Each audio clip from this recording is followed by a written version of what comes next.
तो देखिए, दिल्ली एनसीआर में प्रदूषण की मार लगातार जारी है और दिल्ली में कई इलाकों में अब AQI 400 के पार तक पहुंच चुका है। गुरुग्राम यूपी के कई शहरों में स्मॉग की परत एक और जहां जमी हुई है, तो दिल्ली एनसीआर में हर साल की तरह इस बार भी प्रदूषण ने हालात खराब कर दिए हैं। दिल्ली के कई इलाकों में वायु गुणवत्ता सूचकांक 400 के पार हो चुका है, यानी AQI बहुत खराब श्रेणी में पहुंच गया है। स्मॉग की परत कई इलाकों में नजर आई है। तो साथ ही ये जानकारी आपको दे दें कि धुएं वाली धुंध के आगे विजिबिलिटी भी इस वक्त लगभग 0 हो चुकी है। साथ ही दिल्ली से सटे हुए नोएडा, गाजियाबाद, गुरुग्राम में भी हवा की क्वालिटी बेहद ही खराब श्रेणी में आकी जा रही है। तो इस वक्त दम घोंटू हवा हो चुकी है दिल्ली की, यानी कि दिल्ली की हवा में पूरी तरह जहर घुला हुआ है।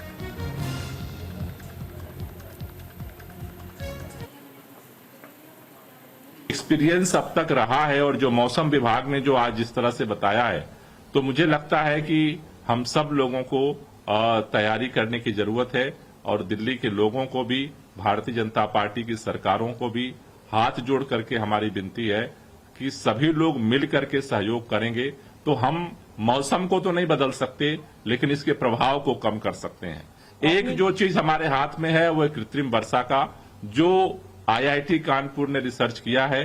केंद्र सरकार से आज मैं इसलिए फिर गुहार लगा रहा हूं तीसरी बार कि एक प्लीज बैठक बुला लीजिए, क्योंकि इमरजेंसी सिचुएशन आने के बाद फिर परमिशन सभी डिपार्टमेंट से लेना काफी टफ प्रक्रिया हो जाती है। पहले सिर्फ हॉटस्पॉट्स होते थे जहां पर AQI जो है वो बहुत खराब होता था, लेकिन आज अगर हम बात करें दिल्ली के बहुत सारे ऐसे इलाके हैं जो हॉटस्पॉट्स भी नहीं है, लेकिन वहां पे AQI जो है सीवियर कैटेगरी में है। नहीं, देखिए, चूंकि अब तो जो जिस तरह से मौसम प्रतिकूल हो रहा है, तो उसका इम्पैक्ट तो पूरे उत्तर भारत पे पड़ रहा है और पूरे उत्तर भारत में जितनी सरकारें हैं, अब उन सबको सो रही सरकारों को जागने की जरूरत है। उनको सक्रिय होना पड़ेगा और सबको मिलकर के इसके लिए प्रयास करना पड़ेगा। आपने कल जो पत्र लिखा था, यूपी के परिवहन मंत्री का बयान है, उन्होंने कहा कि दिल्ली में तो वैसे भी नियम के हिसाब से केवल CNG गाड़ियां ही हम भेजते हैं। दिल्ली NCR में डीजल वाली गाड़ियां सार्वजनिक परिवहन में चली नहीं सकती है, तो हमारी तरफ से CNG गाड़ियां ही जाती हैं दिल्ली में। नहीं, अभी भी BS3, BS4 की गाड़ियां आ रही हैं और अगर मेरा केवल इतना ही निवेदन है कि जो भी इस तरह की गाड़ियां आ रही हैं, उन गाड़ियों पर जो है परिवहन विभाग की तरफ से कार्रवाई की जाए और इस पूरे प्रदूषण की लड़ाई में हम सबका सहयोग चाहते हैं और सबके सहयोग से मुझे तो इस वक्त सांसों पर संकट बना हुआ है दिल्ली के लोगों के लिए। दरअसल देखिए, अब तक दिल्ली की ओवरऑल हवा की गुणवत्ता की बात की जाए तो ये 402 तक छू चुका है। अलीपुर की अगर बात करें तो 320, आनंद विहार 402, अशोक विहार 359 और Bawana 350, Burari 369, Dwarka sector 8 338, IGI airport के पास 317, जहांगीरपुरी में 355। ये हवा की गुणवत्ता का जिक्र हम आपके सामने कर रहे हैं। मुंडका की अगर बात करें तो 360। तो ये एक एक करके आप समझ रहे हैं कि किस तरीके से लगातार जो हवा की गुणवत्ता है वो धीरे धीरे बेहद ही गंभीर श्रेणी की ओर बढ़ती चली जा रही है। पहले शुरुआत हुई थी 200 से और उसके बाद से 300 के आंकड़े को पार किया और अब आज कई जगहों पर स्थिति इतनी बदतर हो चुकी है कि 400 आंकड़े को भी पार कर चुकी है।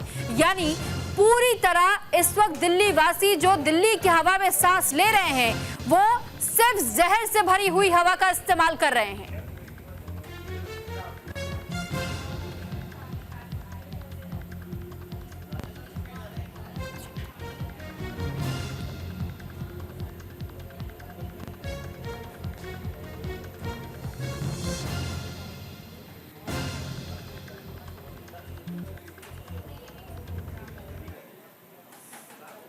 तो देखिए, दिल्ली में ग्रैब 2 तो लागू है, लेकिन अब इसके तहत क्या क्या निर्देश दिए गए ये हम आपको बता देते हैं। डीजल जनरेटर पर पूरी तरीके से रोक रहेगी, यहां तक कि जो डीजल से चलने वाली गाड़ियां हैं उन पर भी प्रतिबंध रहेगा।